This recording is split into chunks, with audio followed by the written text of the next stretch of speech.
Hi, Sandra here. Welcome to Tap the Soul. Here we talk about mindfulness, intentional living, curating our life, and a few other things. And today we're going to talk about redefining balance and harmony in our lives.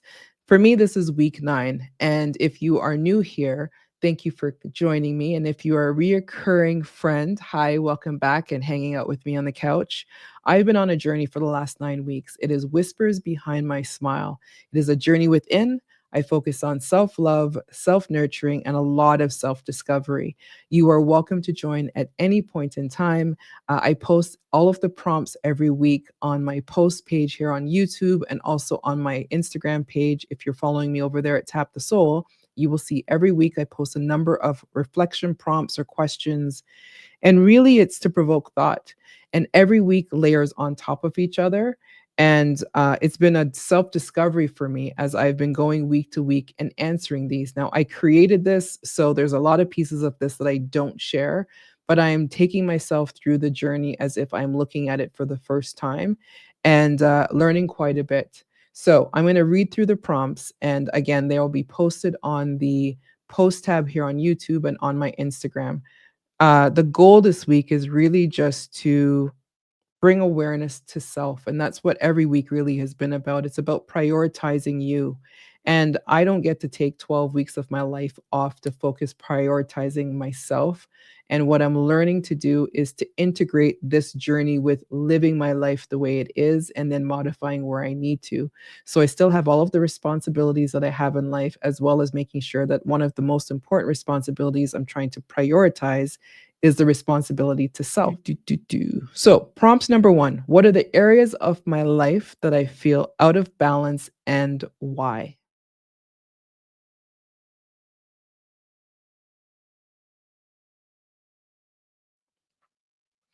Prompt number 2: how do I define harmony and what would it look like in my life?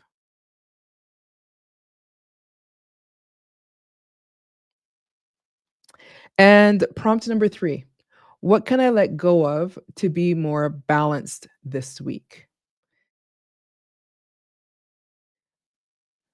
Hmm. Now I have my notebook, I should say, I'm looking down. So I've got the notebook and I've got an extra monitor here with stuff on the screen. So if you see me looking away, I'm just trying to make sure I don't forget anything that I want to share today. Now, when I go back to prompt number 1 and ask myself, what are the areas of my life that are not balanced and why? Two areas pop out right away without question. Kind of ties in why I'm doing all of this. And that is the relationship with myself and that is my health. And the two are actually connected. And I say that because by not having a relationship with myself and being in tune with myself, I have neglected myself. And as a result of that neglect has been the consequence of my health. Um, Whether I'm talking about the external things that I want to address or the internal things spiritually and mentally that I want to address, it's being aware that those are not in tune and they're not balanced. And the why for that has become really, really clear. And it ties into last week. So last week I talked about authentic connections, and I'll put the link for that one in the description box below just to take you through the journey of last week to this week. But when I talked about my authentic connections, I touched on an area of realizing that I don't have the right boundaries in place when I'm looking at my relationships or authentic connections that I have with people, places, and spaces. And nothing was off limits. I was looking at every area of my life in terms of authentic connections in my corporate world, in my personal world, in my intimate personal world, just my day to day life of where I am spending my time, and really reevaluating how am I spending my time, and then thinking of the boundaries that I need to put in place to, most importantly, focus on the relationship with myself, which will in tune better my health. So, distractions, boundaries, and then the two words that I say a lot, but I don't really put in proper practice, and that is discipline and consistency. I am going to talk about that again in a separate post. I'm just not ready to dive into that yet, but I have some thoughts around that. But I have not been disciplined with myself. I have not prioritized myself. I have not been consistent with myself. And I have allowed distractions of sorts to have me not putting the right boundaries in place and just not taking care of myself. And this is not about me beating myself up. It really is about me acknowledging and being self aware, because once you are aware, then you have the decision to do something about it or not. And I'm choosing that I want to do something about it, which is why I'm taking myself throughout this journey. Um, how do I define harmony and what would that look like? For me, I when I started this many, many months ago, asking myself, what does wellness look like for me? The very first word that came to mind was about having balance. And balance is a condition in which different elements are equal or in the correct proportions. And I stress the or part because I think we get caught up with thinking that balance means that you have to have equal parts and everything's fitting neatly in the box. That's not it. That's perfect. That's an illusion. For me, when I talk about balance, I want to make sure that there is an awareness of where do I need to put the proper weight towards the proper area to give me that sense of balance overall, right? When I talk about harmony, the definition for harmony, since I'm going through definitions, the quality of forming a pleasing and consistent whole, which ties back to balance, right? So it's knowing that you are able to have a whole picture of you, all of the areas of your life, and you have looked at all of the different areas and you've applied the necessary weight to each. So you may have more weight placed on your relationships than maybe where you have on your spirituality or where you have on your health. Like, you sit down and look at the areas of your life and then you evaluate, where do you need to apply focus, where needs the proper amount of support. And when you look at the overall harmony of your life, you will realize that it is in a consistent whole shape. And the word that I've been talking about for months is flow. For flow, it is about being able to proceed or be produced smoothly, continuously, and effortlessly.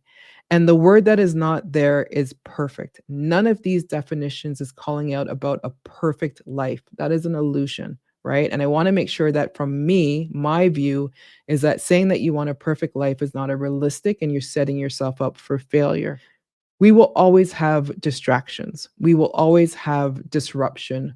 We will always have chaos. We will always have toxic. We'll always have something that is not in accordance with what brings us peace, what brings us joy. The goal of doing this journey for me, and hopefully for you, if you take yourself through it, is really to just be aware of all of those areas in your life that you want to focus on, doing the work needed to make sure that however that area of your life looks like for you, it works for you. Take away our titles, right? So we have a bunch of titles that we are labeled with, that we move through our day and our lives with. Take away all the titles and just ask yourself, what does this look like for you in whatever area you feel is balanced or not balanced, right? And the focus right now is how to redefine that balance and really find that harmony, which means you got to do some evaluation. You got to do that look back. You need to do the work internally and ask yourself these questions, which is why I always suggest a notebook or a notes app, because you can brain dump, put all the thoughts down, and then you can go back and look at it and really just evaluate, does something need to be done? And you usually also will find things that you should celebrate. I'm going to say celebrate those moments as well. There's things to celebrate as well as there's things that you want to refine. There's nothing wrong with doing both throughout the process. This is not about beating yourself up on what you haven't accomplished. Again, this is about awareness and prioritizing you. So when you're looking at what's out of balance and what's not in harmony, and I like to throw the word flow into the mix, it is really about sitting down and understanding, what does that need to look like and what is the work that needs to be put in there. The third prompt I'm going to tie in with this as well, and that is, what do you need to focus on letting go this week in order to create more balance? And that is a question only you can answer. For me, I struggle with letting go, period. It doesn't matter. People and places I struggle with, and I'm a work in progress. But at the same time, when you're sitting down and you're asking yourself, what does a balanced life look like for you? What does harmony in your life look like for you? Like, be raw, be vulnerable, be naked when you ask yourself those questions. Take away the titles and the responsibilities that you have. You know that you have those, but still, what does life look like for you? Just you. Ask yourself that question and then figure out how do you integrate that with all of the other areas of your life that you have responsibilities and requirements that you have to tend to, right? So I created this program. And when I created it, there's a whole bunch of other things that I do throughout the week. I really only share the prompt and I talk on here and I post a couple times throughout Instagram, maybe. And then I just kind of do all the other things behind the scene. So I'm going to share something that I've been doing from way before I created this program. And it's something that I'm actually probably not comfortable sharing, but I'm going to share anyways. I'm not a fan of the mirror. I actually have avoided mirrors in my house for a very, very long time. It's only recently that I've been taking a lot of selfies, and really just appreciating who I am, how I look at this phase, even the unpleasant moments that I just don't post publicly, right? Now, So I religiously have a conversation with myself in my journal. However, I decided to start having a conversation with a mirror. Yeah, a mirror. So I have 2 mirrors that I focus on now, but what I found back in the summer, what I was doing was I drove cross country, and every night that we stopped, we stayed in a hotel, and while I'm in the bathroom or if they have the full length mirror in the hotel room, I would have a conversation with myself, even if it's silent. I would ask myself some questions. I'm not gonna go into the questions right now, I'll talk about that in a different post, but I would really just have a conversation with myself and be as raw and as naked as possible and as vulnerable as possible as I do this. And the reason for it was I was really just trying to figure out where I am at this stage, right? And that is so important to take a moment and ask yourself, like, where are you today? And it doesn't mean it needs to change from where you were yesterday or even whether you're on track or not for tomorrow. It really is just stopping and taking a moment and having a conversation with where are you today? And I post on my podcast, I'll put a link for it below, talking about that taking a moment to pause and that stillness, and it allows you to kind of be in the moment. So I started doing that, and then at first I started and I was really negative about it. I was finding every flaw and blemish on my body to pick complaint about. You know, there's this scar here, there's this there, there's an extra jiggle on this side, there's an extra whatever on that side. And, you know, like my body is my 50 something year old body is now something that I'm looking at very different because it's not the same body I had in my 20s. And again, I'm being raw and vulnerable here, but you start having that conversation with yourself and it's really easy to fall into the negative. So I've been forcing myself to find the positive. I really like this feature. I really appreciate how the sun is hitting me today and the angle that I have without any makeup on. I brush my teeth or haven't brushed my teeth. It doesn't matter on how you look and how you present yourself. The point of the exercise is to actually just have the conversation with yourself. So I'm going to get ready to wrap up here, but I'm going to ask you to, if you can, to find time and stare in the mirror. Now, I've been able to do this since I've moved here. I have a floor length, a massive size floor length mirror that is in my walk in closet. And then I also have a big mirror in my bathroom. And what I try to do is daily, I try to have, even if it's a 30-second conversation with myself while I'm brushing my teeth and I'm listening to a song, or when I'm getting ready to start my day or to wind down my day and I'm standing in my walk in closet with the mirror in front of me, I am having conversations with myself. And my conversation will be very different and it's intimate. So some of it I'm not going to share, but it really is just to ask yourself how you're doing. Do that check in with yourself. And then celebrate yourself. Find a feature that you want to celebrate, whether it's the dimple that you have, whether it's the scar of, whatever memory that you have as a child that you want to laugh and reminisce about, the extra weight that you've put on, the extra weight that you've removed, whatever angle you're standing at. And what I've found is I have two different versions of myself that come to life. There's a version of myself when I'm doing this and I am dressed.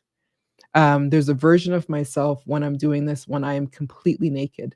So if you are able to have privacy in your home to do so, close the door, send the kids to bed, whatever you need to do, take a moment and just stand in front of the mirror naked and have a conversation with yourself.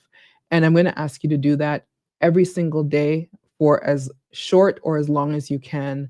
And I'm going to add on to that the journaling exercise. So if you have a notebook or your notes app, ask yourself the prompts that I post every week. If you have your own prompts that you want to use, and just have that dialogue with yourself. Just remember to celebrate yourself. This is not about beating yourself up about the weight you gained or whatever the issue is and the scar and the this and that.